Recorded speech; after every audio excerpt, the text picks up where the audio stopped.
em sentido contrário. E aqui também nós temos um especialista que está aqui na plateia sobre o assunto, é o desembargador Voltaire. Não conheço o tema, desembargador Voltaire, o seu entendimento sobre esse assunto, mas particularmente, e aí eu peço todas as vênias, e o debate acadêmico, aqui nós estamos numa academia, nos permite isso, a discussão, eu penso que nós deveríamos ampliar a legitimação ativa para a propositura da defesa de direitos transindividuais. Ou seja, eu penso que nós deveríamos chegar onde os americanos já chegaram, a autorização para a pessoa física promover uma ação coletiva. Hoje nós já temos o exemplo da ação popular, isso nunca inviabilizou o judiciário. Por que não? A pessoa física não pode promover uma ação para a tutela de direitos transindividuais, desde que faça também como a class action americana, de que aquele promovente da ação, ele possa comprovar a representatividade adequada do grupo que ali está. Porque quando nós restringimos hoje a legitimação da ação civil pública ao Ministério Público, aos órgãos do Estado, e eu fui procurador do Estado 4 anos antes de ser magistrado, e certamente, e quem aqui trabalha, ou na Defensoria Pública não, é uma outra situação, mas na Procuradoria do Estado, o Estado não tem tempo nem para cuidar dos próprios interesses. O Estado jamais vai cuidar de interesses difusos. Ele quer arrecadar na fiscalização tributária, ele quer defender os bens patrimoniais do Estado, nas ações trabalhistas, ele não vai preocupar com os consumidores. Então, nós deixamos nas mãos de determinados entes que não tem a potencialidade de verter para o judiciário de todas as demandas. Por quê? Nós temos a maior entidade do Brasil, é o IDEC, né? É o IDEC, de número de associados. Eu não sei, doutora Rosana, quantos o IDEC tem hoje. Vamos supor uns 40 mil associados no Brasil. Existe uma entidade nos Estados Unidos, a Union Consumer, que tem mais de 5 milhões de afiliados. Então, lá é uma sociedade que tem cultura de que a própria sociedade civil faz a defesa, não vai esperar do Estado. E essa é a razão do sucesso da defesa do consumidor nos Estados Unidos. É o fortalecimento das associações de defesa do consumidor. Então, nós temos essas entidades que têm pouca representatividade da sociedade brasileira, uma sociedade de quase 200 milhões de habitantes, né? Nós temos quase 200 milhões hoje no Brasil, com poucas entidades que representam. Então, por isso que nós temos um pouco número de ações coletivas e de ações civis públicas dessas demandas. Se nós pudéssemos ampliar essa legitimação, talvez essa situação fosse revertida. Eu tive um dano de R$5, ou R$4, R$3, porque o ônibus quebrou e eu fiquei na chuva, fiquei no sol. O que eu poderia fazer? Entrar com ação em nome, não para recuperar os meus R$3, R$4 daquela passagem de ônibus, mas para uma ação coletiva por danos morais, porque toda vez aquele ônibus quebra, naquele trajeto que eu vou de casa para o trabalho. E quem vai fazer essa defesa? Infelizmente, o Ministério Público lá do Distrito Federal, que eu conheço mais, são 5 promotores só. E eles não dão conta de atender todas as demandas. As associações são poucas, né?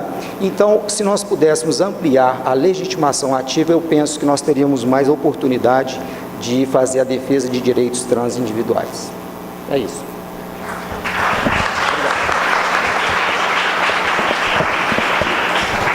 Nós já estamos caminhando para o nosso encerramento da parte dos trabalhos da manhã, mas, e aqui, então, mais algumas ideias, elas se consolidam, né, no sentido de que os PROCONs têm que ser mesmo fortalecidos. O fortalecimento dos PROCONs, ele está sendo postulado por um outro PL, não é, doutor Leonardo? Que não são esses PLs de reforma do Código do Consumidor, não é? Mas a pretensão maior é que as decisões do PROCON tenham força de título executivo, não é isso? E o doutor Hector ainda ele colocou uma outra questão, que seria o debate nosso, que nós vamos deixar para uma próxima oportunidade, mas a semente foi lançada, que é a questão do dano moral coletivo, não é? Quando, individualmente, o prejuízo, às vezes, é de difícil mensuração ou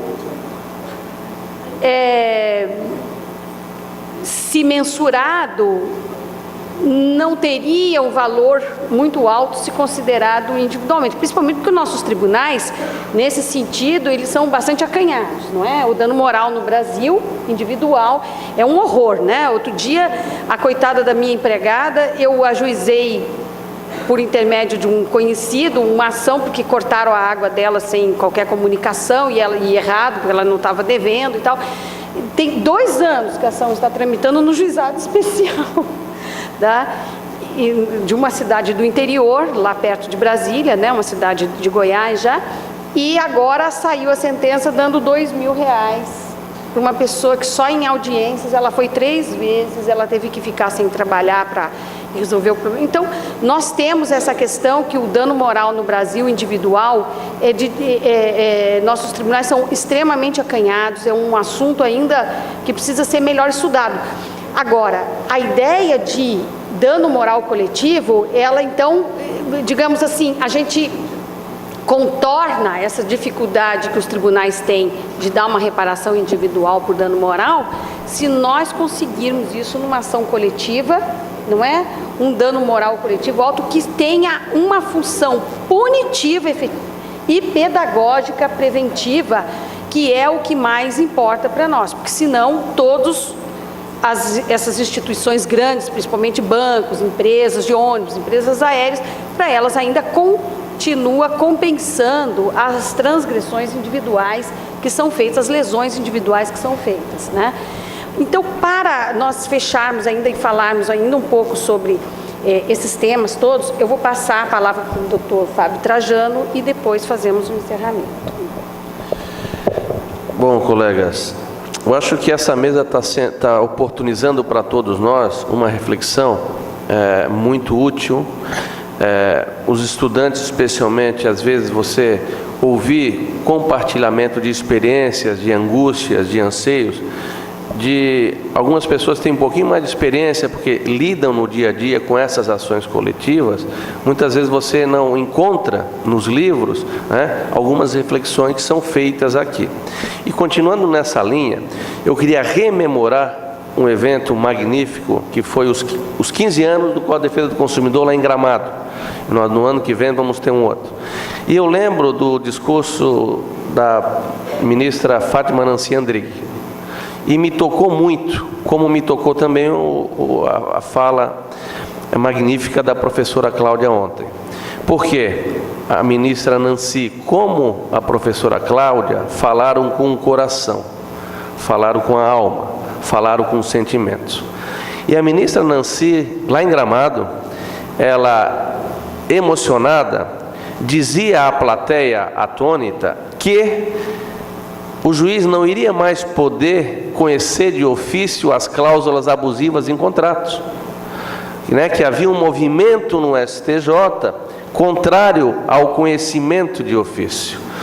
E nós ficamos surpresos. Puxa, se você for estudar o artigo 51 do Código de Defesa do Consumidor, a doutrina consumirista, né, de ponta, 100% dizem o seguinte: as cláusulas abusivas são nulas de pleno direito, ponto.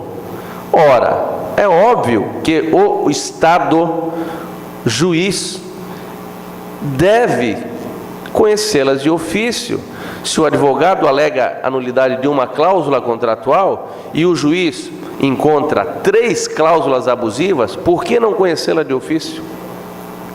Não, existe um dispositivo do Código de Processo Civil que diz que o juiz só pode conhecer de ofício questões relacionadas às condições da ação. E aí eu chego no link com o colega Leonardo. Se prioriza o direito processual em detrimento de um direito e garantia fundamental, que é o direito à proteção dos consumidores. O Estado promoverá, na forma da lei, a defesa do consumidor. A defesa do consumidor é um princípio da ordem econômica. Mas como o Estado, juiz, se depara com uma cláusula abusiva e deixa, né, que o fornecedor acabe se locupletando com aquela cláusula abusiva. E aí nós temos a súmula 381 do STJ, que foi mencionada aqui ontem pela professora Cláudia e por alguns integrantes dessa mesa.